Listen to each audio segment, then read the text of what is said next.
Hail and well met, fellow adventurers. My name is Ben, and I'm your host here at Too Many Cards and Dice.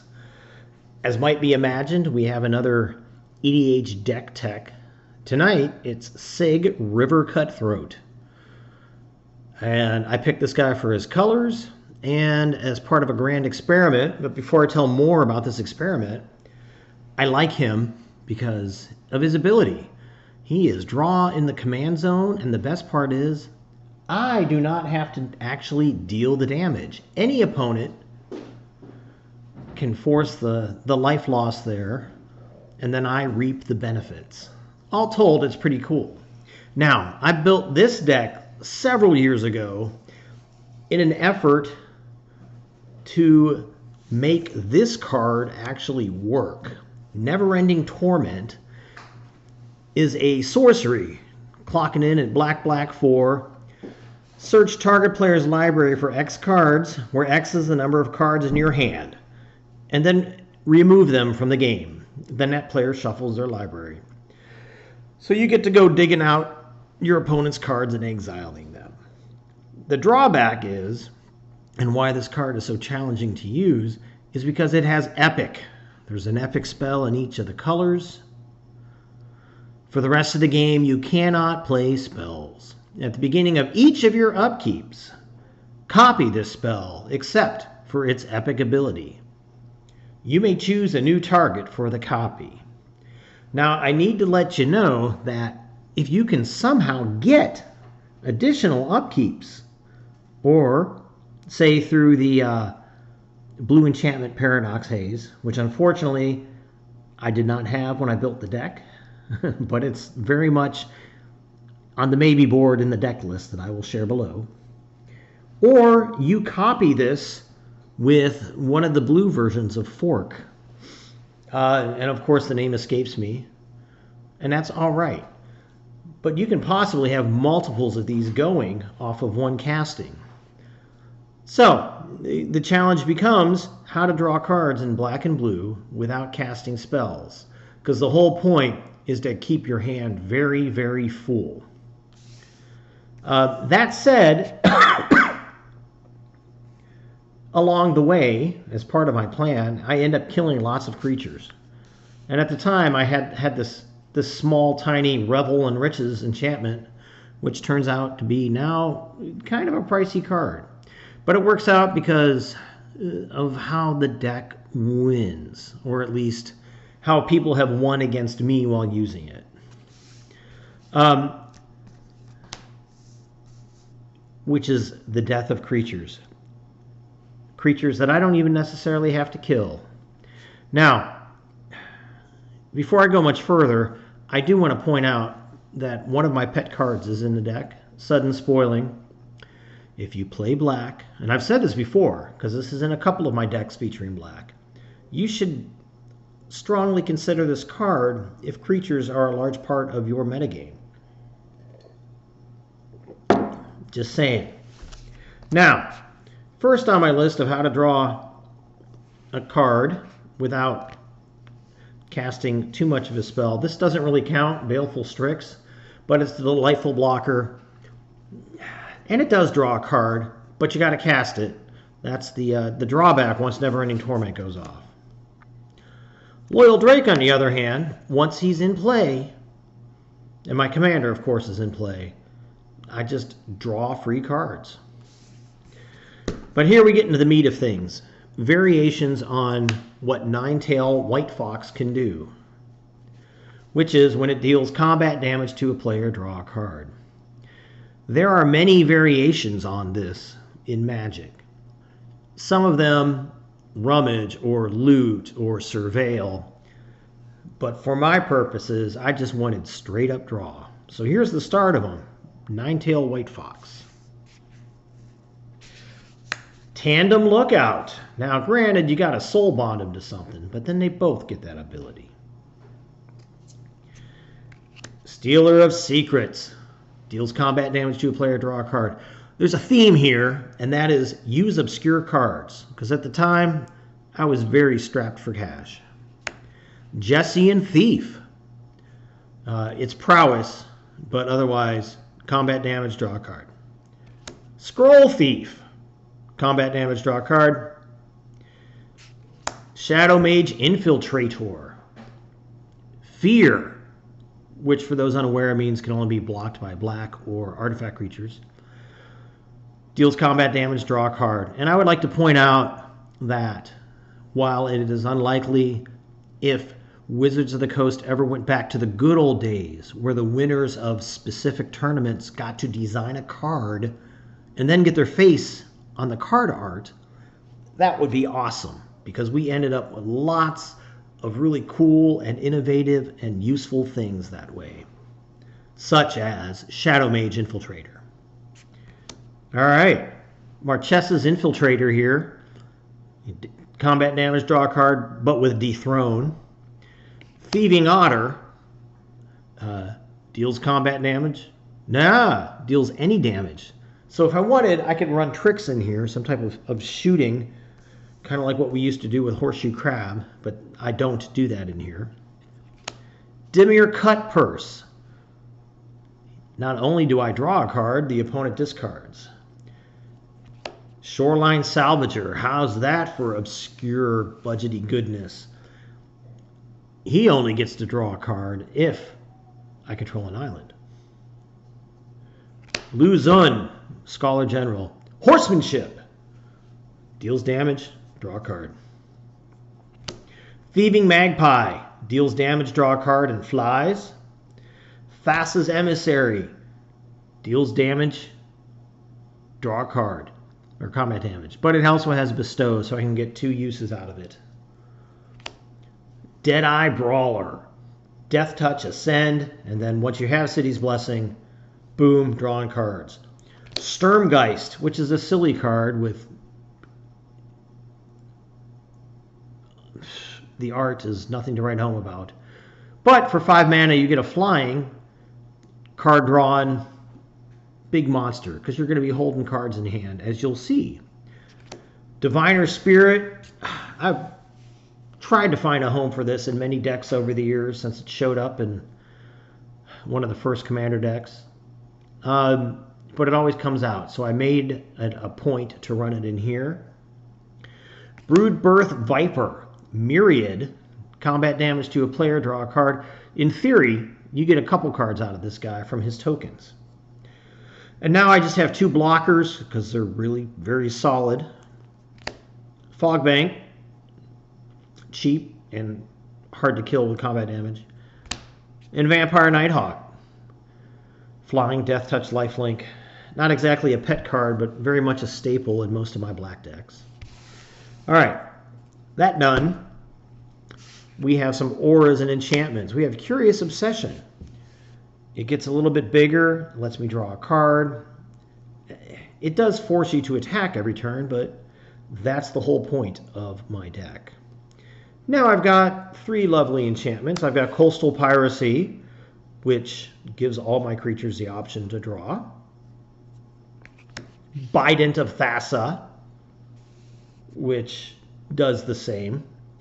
And, excuse me, Reconnaissance Mission, another version of the same attacking, drawing cards from combat damage. But sometimes combat doesn't work. You know, people have blockers, people have swept the field. People are generally spoil sports, don't want me to play.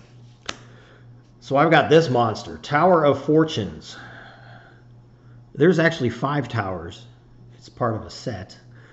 This is the only one I think that I would even consider playing.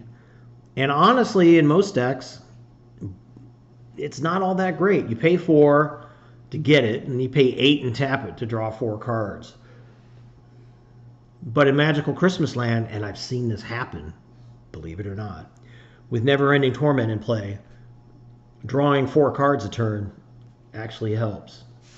But to keep those cards in hand, I need Venser's Journal, among other things. No maximum hand size, and that life boost is wonderful, well, if only as a shield. Now, for my creatures to actually get through and do what they need to do, I've got a couple options. First up, Aqueous Form. Enchanted creature cannot be blocked, and I get to scry 1 and then draw. Very helpful. Hot Soup, which is a fun piece of equipment. The creature cannot be blocked. Whenever it's dealt damage, destroy it. I'm happy with that. Costs 1 to cast, 3 to equip. Excuse me. And one of several cards from M15 that were designed by people who were popular in other games. And I don't know who James Ernest is. Apologies. All right. Open into Wonder. It's an X sorcery. X target creatures cannot be blocked this turn. And they gain whenever they deal combat damage to a player, draw a card. If you recall, most of my creatures already do that. So I end up drawing multiple cards off my little army. Dalthy Embrace. This is not the best use of it, but given any creature, not just mine, but any creature shadow, my guys get through. Their mischief between other players gets to happen. Excuse me.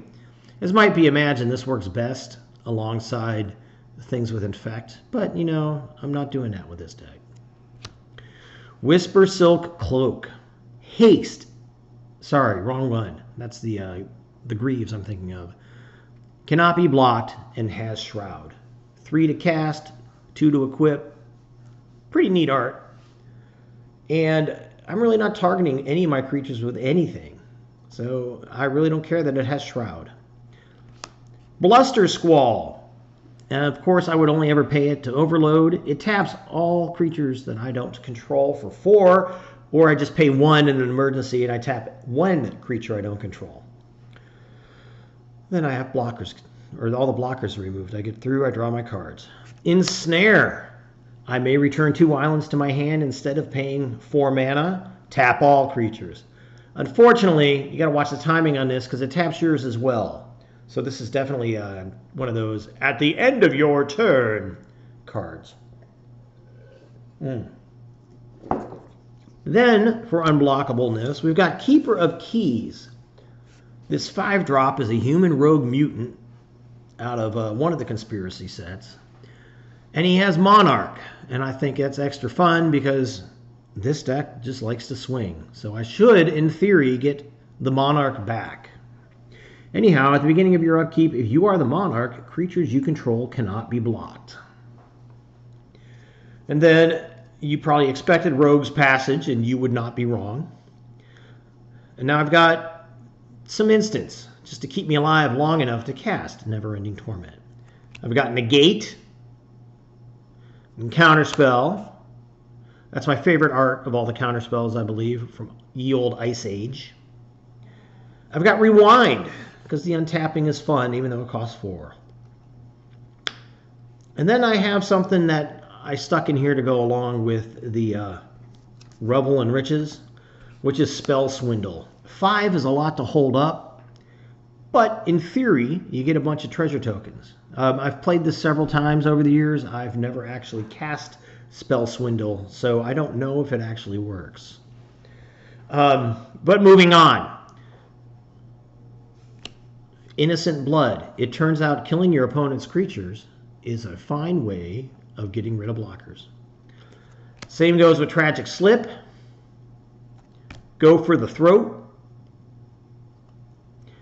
Malicious Affliction. This one is black instant, and it has Morbid. Which basically, if Morbid triggers, you get a second copy of this destroy target non-black creature. Doomblade. Murder. Rend Flesh. Ruinous Path. This is in here not because it's a sorcery, not because of Awaken, although in theory that might be useful to have a sudden 4/4 land creature with haste. This is in here because at the time, was it Hero's Downfall? Yeah, that's the name of it, which is the instant version of this without Awaken.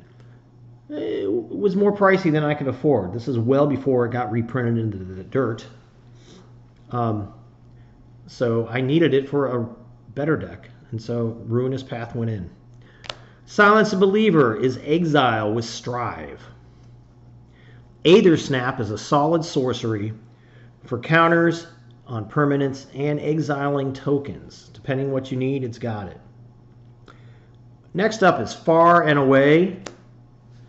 Return target creature to its owner's hand, or target player sacks a creature, or you fuse it and you pay a total of 5 and you get to do both. Honestly, I'm not sure why this is in here. I mean, I have a lot of questionable removal, I freely admit. But this is way up high on the list of... This might top the list of things to go away if I were to rebuild this deck. And I might. Echoing Truth is fun. Return target non-land permanent and all other permanents with the same name as that permanent to their owner's hands. It is great for taking out your opponent's token armies, especially if they're not wise enough to run them with haste. Well, speaking of mass bounce, we have Your Friend and Mine, and it turns out that several years ago, apparently I had several Cyclonic Rifts just lying about to put in these little oddball decks that I was building. You know it, you love it, you probably hate it, but Cyclonic Rift is a great thing to cast right before you play Neverending Torment. All right, Capsize. It's the buyback that does it for me. Wipe Away. It's a split-second boomerang there, which means you can even hit land if necessary. Evacuation. Instant speed bounce. Now we're into the rocks. Soul Ring. Ooh, and you can see it complete with food stains from the last time we played. Thought Vessel. In here for the maximum hand size. And at the time, a pricey card. Because I remember being annoyed that I had to pay $5 or $6 for a rock. Commander Sphere, Worn Power Stone, Thran Dynamo. Now these last two are here almost entirely to ensure that I can cast several of these bigger cards and power the Tower of Fortunes easily. So let's segue into the last of the lands and be done with this video, shall we? First up, we have a land that normally I tell people to get rid of, but I was desperate at the time and was not as firm in my opinion of it. If you know me, you can guess Temple of the False God. It's a trick, folks. This would also come out if I rebuild this. Because in my case, at least, this is always land number 4, and then I stall, and then I'm very, very irritated. So if you have the chance to take it out of your deck, do so. Then we have Reliquary Tower for the unlimited hand size, because that's what this deck wants. Terrain Generator. Sometimes you need more land. Evolving Wilds and Terramorphic Expanse. Command Tower. Darkwater Catacombs. Underground River. Dimmer Aqueduct. Temple of Deceit. Bajuka Bog. Halimar Depths. 10 Swamps, 13 Islands. And there you have it. A terrible reason to build Sygg River Cutthroat, but proof that you can get away with building around niche, janky cards, and sometimes it pans out. When I plugged this in to Architect, it said this is a Tier 3 deck, courtesy of that Cyclonic Rift. So merely taking that out would knock this down to a Tier 2 deck, which seems fitting given that I want to win and I don't want to draw cards on other people's turns, which is what blue is kind of known for. So anyhow, folks, there you have it. Sygg River Cutthroat tries to win with Neverending Torment. Hopefully you do not find my videos a never-ending torment. Speaking of my videos, be sure to hit the like and subscribe buttons and comment. And that's all I've got. Cheers.